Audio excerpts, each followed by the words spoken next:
Welcome to RS healthy food. Iron, calcium, fibre நிறைஞ்ச ragi biscuit எப்படி செய்கிறதுன்னு பார்க்கலாம். குக்கரில் தான் பிஸ்கட் செய்ய போகிறோம். அதுக்கு குக்கரை ப்ரீ ஹீட் பண்ணணும். ஒரு குக்கரை ஸ்டவ் வச்சு ஆன் பண்ணிக்கோங்க. அதில் கொஞ்சம் உப்பு போட்டுக்கோங்க.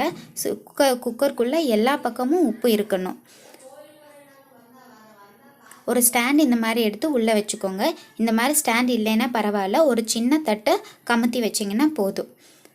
குக்கர் மூடியில் விசிலும் கேஸ்கட்டும் போடாமல் குக்கரை மூடி வைக்கணும். ஒரு 5 minutes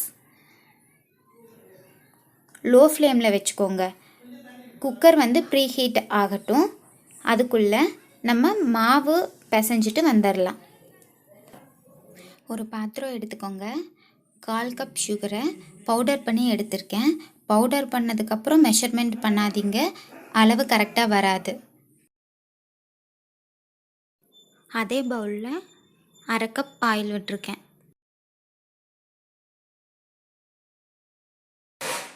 1 கப் ராகி மாவை ஆட் பண்ணிக்கோங்க. கொஞ்சம் கொஞ்சமாக போட்டு கலக்குங்க.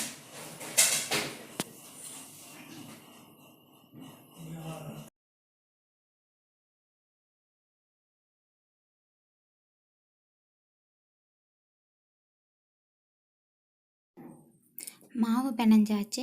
இப்போ அதில் கொஞ்சம் எடுத்து உருண்டை பிடிச்சிக்கலாம். சின்ன சின்ன பாலாக உருட்டி கையில் வச்சு தட்டுங்க.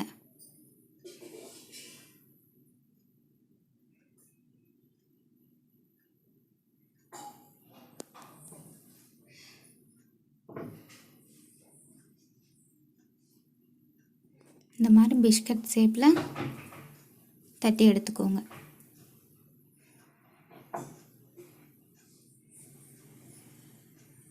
இதே மாதிரி எல்லா மாவையும் உருண்டை பிடிச்சி தட்டிக்கோங்க.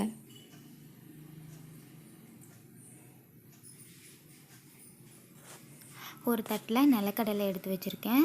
இந்த பிஸ்கெட்டை அதில் போட்டு தட்டி எடுத்துக்கோங்க. பார்க்குறக்கு அழகாகவும் இருக்கும், சாப்பிட்றதுக்கு ரொம்ப டேஸ்ட்டாகவும் இருக்கும். நிலக்கடலை உங்களுக்கு பிடிக்காதுன்னா போடாதீங்க. நிலக்கடலை இல்லாமையும் பிஸ்கட் செய்யலாம்.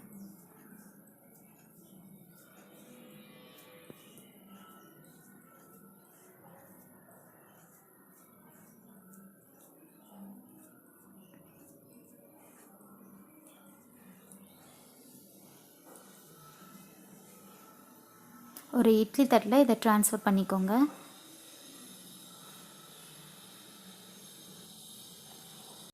இப்போது குக்கர் ப்ரீ ஹீட் ஆகிடுச்சு. இதை ஓப்பன் பண்ணிக்கோங்க. ஓப்பன் பண்ணிவிட்டு அந்த இட்லி தட்டை இதுக்குள்ளே வச்சு க்ளோஸ் பண்ணிக்கோங்க.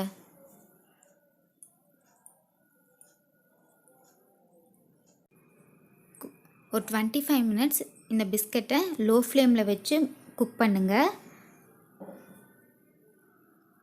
25 minutes ஆகிடுச்சு. இதை ஓப்பன் பண்ணி பிஸ்கட்டை வெளியே எடுத்துடுங்க. பிஸ்கட் தொட்டு பார்க்குறதுக்கு சாஃப்டாக தான் இருக்கும்.